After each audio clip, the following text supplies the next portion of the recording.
Hey there guys, I'm Renee. I am the owner and artist behind Chicly Reclaimed Decor, and welcome back to another tutorial. Today I'm excited to share the process of creating this beautifully refinished mid-century modern dresser with a fun bee theme.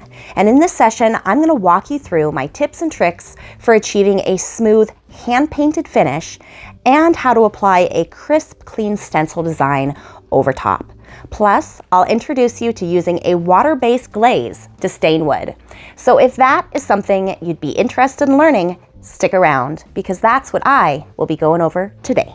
Okay, so after removing the hardware, some of which I'm actually going to salvage and reuse on this piece later, I gave this piece a thorough cleaning using Simple Green, and I'm going to be using Citrus Strip Paint Stripper to remove this white paint. I knew when I saw this dresser months ago that I loved it, but at the time I just didn't have any room in my shop, aka my living room, as I work out of my own home.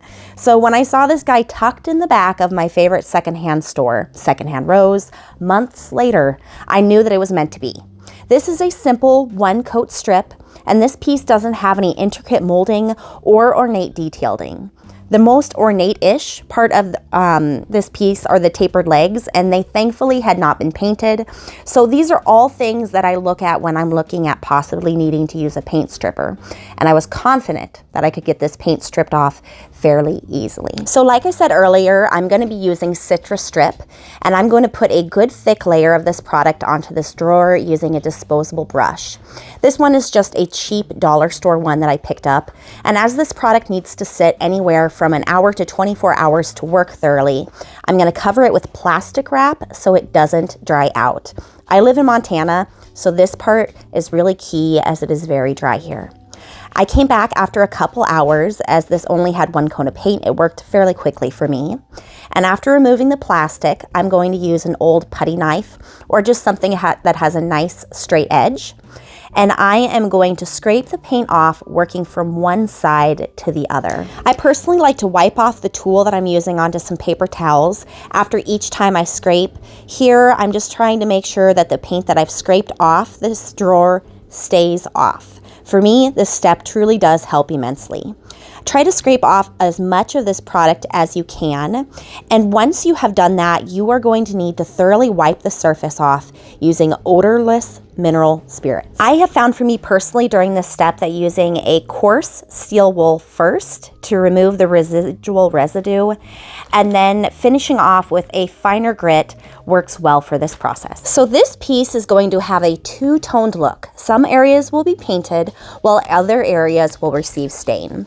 For the areas that will be painted, I came back with a 120 grit sandpaper to sand things smooth, and then I used a paint primer by Couture Paint to further prime those areas for the paint makeover to come. For the areas that will be receiving a water-based stain, in particular the top and the other two drawers, I followed that same process to strip off the paint and then wipe down with mineral spirits. But then I started by using an 80 grit sandpaper to remove what was left of the former finish. Then I moved to a 120 grit, and I finished with a 220 grit sandpaper for a nice smooth finish. I don't like to go above that when using a stain because I still want the wood pores to be open and able to accept that wood stain nicely. Remember, I am going to be using a water-based stain, not an oil-based stain for this project. Once everything is prepped, we are ready to start painting. I'm going to be using this custom mix. It is made using Couture's Opal Green and Deep Lake. This is part of their acrylic mineral line of paint. And I'm going to be using their 2-inch angled brush, and I'm also going to be utilizing a larger brush by Purdy to hand paint this piece. One thing that I absolutely love about Couture's line of paint is that it self-levels, meaning that as it dries, it works to reduce and smooth out brush strokes for that nice, even paint finish, which is what you want, especially when you're doing it professionally or you just want a nice professional look for yourself. Remember to paint in thin, even layers by not overloading your paintbrush so you don't have any drips. And also remember to use a very light hand and finish by making sure that your brush strokes are in the same direction. So a point that I wanted to talk about is I live in Montana and the climate here is very dry. So my paint tends to dry super quickly. I find that adding a paint extender to my product helps me because it will make it so that I have more work time by prolonging the dry time of the paint. And I just add it to a misting bottle and I will mist my paint as I go along, especially if I feel like my paintbrush is pulling or it's just becoming difficult for me to smoothly brush on my paint. If you're using a chalk or a clay-based paint, you can just use water as an alternative here. Okay, so next up, we're going to be working with this water-based glaze by Couture, and we're going to be using it as a wood stain. I'm going to be using my go-to color, Amber Honey, and I really like using this product as an alternative to an oil-based because it has no odors to it. I'm going to be using a high-quality brush. This is my Happy Creating brush by Kristana, and I'm going to be working a section at a time with this product. Please keep in mind that this is a water-based product, so you don't want to add a lot of this on at one time so as to avoid raising the wood grains. You want to layer this glaze on a coat at a time. So add a layer of glaze, and then if you want it to be darker, come back after it's dry and add another layer. So as you can see here, I am dipping my paintbrush into the glaze and then wiping off any excess. And then I'm going to work this product into the wood. As I said earlier, a section at a time, and I like to go with the grain, and then I like to go against it to make sure that I thoroughly get it well worked into the pores. But I like to finish by brushing with the grains in the wood. Thanks so much for watching up to this point, guys, and I hope you're liking the content. And if so, please do like, comment, subscribe, and hit that notification bell so you can be notified when I upload new tutorials. I'm gonna have people ask, how durable is this finish? Quite. I have a piece that I used this product on 2 years ago, and I used a UV resistant top coat on it, and is still holding up quite nicely. Okay, so up next, I'm gonna be using Saltwash Texture, and I'm going to be mixing it with Couture's Gold Mine Luxe Metallic Paint to create a stencil paste. I'm going to be using this to create a raised stencil over top of this piece of furniture. And I'm going to add my paint into a separate container, and then I'm going to add just a little bit of this Saltwash Texture powder at a time, making sure to mix thoroughly. I want to create a nice thick paste that has just a hint of warmth to the color, which is provided by the metallic pigments, of course, in the Gold Mine Luxe Metallic Paint. And I love it because when the sun hits it just right, it just seems to glow.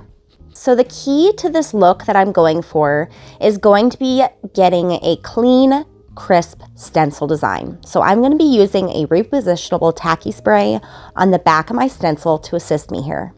Remember to spray in a well-ventilated area, and with this product, a little goes a long way. It's really important to let it sit for 2 to 3 minutes to set up and become tacky before you use it. You don't want to use too much of this product because remember that this is a glue. And if you spray too much, you can leave a sticky residue behind on your item when you remove your stencil, or even worse, actually rip off some of your paint. Don't be intimidated when using this product. It's really easy to use and it's a great tool to have. My tips when using a repositionable tacky spray are: do not spray too much on the back and wait 2 to 3 minutes for your glue to set up before using your stencil. I'm going to take this paste that we made and we are going to smooth it over the entire stencil design. And I'm going to be using this cake scraper, but you can use anything that has a nice flat edge. And I'm making sure to get into all the areas on the stencil design and making sure to wipe off any excess before removing the stencil. And I definitely recommend kind of mapping out the placement of your stencil design before you begin. That way, if there are going to be any hiccups, they're going to happen on a practice piece and not on the actual design.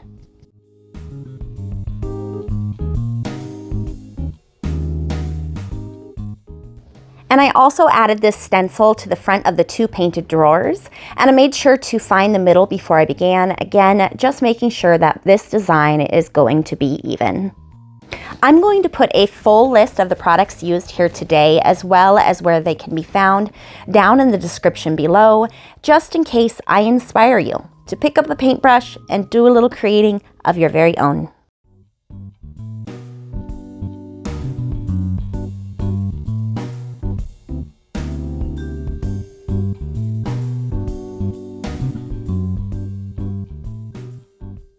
I did seal this piece when I was all done, including the stained areas, with Paint Couture's Extreme Guard Top Coat.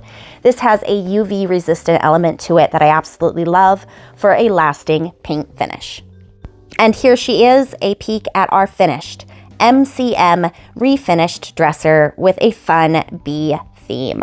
This piece is my own spin on the two-tone dipped look that is popular with these MCM pieces today, and an ode to the geometric designs that were popular during the 70s retro era. Again, thanks so much for watching, guys.